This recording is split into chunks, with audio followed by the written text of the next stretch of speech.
The Adventures of Raggedy Ann, written and illustrated by Johnny Gruelle. Read aloud by Samantha Dunn. Introduction.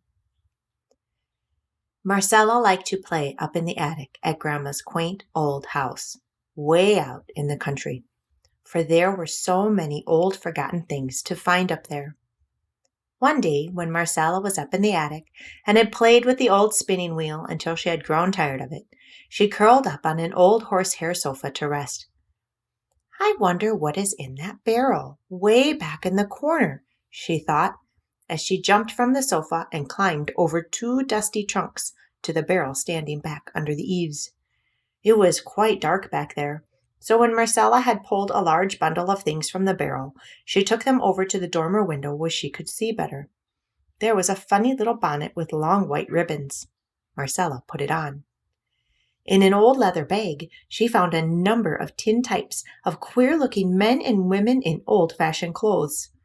And there was one picture of a very pretty little girl with long curls tied tightly back from her forehead and wearing a long dress and queer pantaloons which reached to her shoe tops.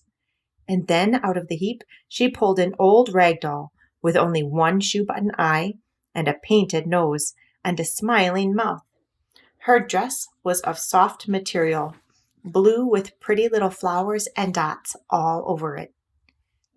Forgetting everything else in the happiness of her find, Marcella caught up the rag doll and ran downstairs to show it to Grandma.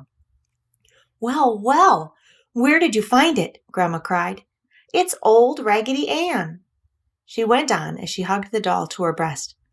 "I had forgotten her. She has been in the attic for 50 years, I guess. Well, well, dear old Raggedy Ann. I will sew another button on her right away."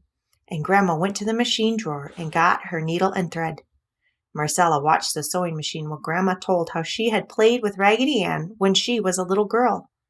"Now," Grandma laughed, "Raggedy Ann, you have two fine shoe-button eyes, and with them you can see the changes that have taken place in the world while you have been shut up so long in the attic.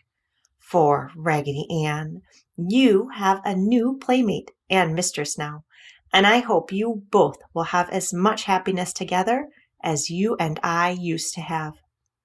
Then Grandma gave Raggedy Ann to Marcella, saying very seriously, "Marcella, let me introduce my very dear friend, Raggedy Ann.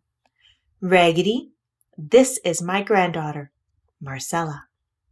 And Grandma gave the doll a twitch with her fingers in such a way that the rag doll nodded her head to Marcella. "Oh, Grandma, thank you ever and ever so much," Marcella cried as she gave Grandma a hug and kiss. "Raggedy Ann and I will have just loads of fun." And this is how Raggedy Ann joined the doll family at Marcella's house, where she began the adventures of Raggedy Ann, told in the following stories.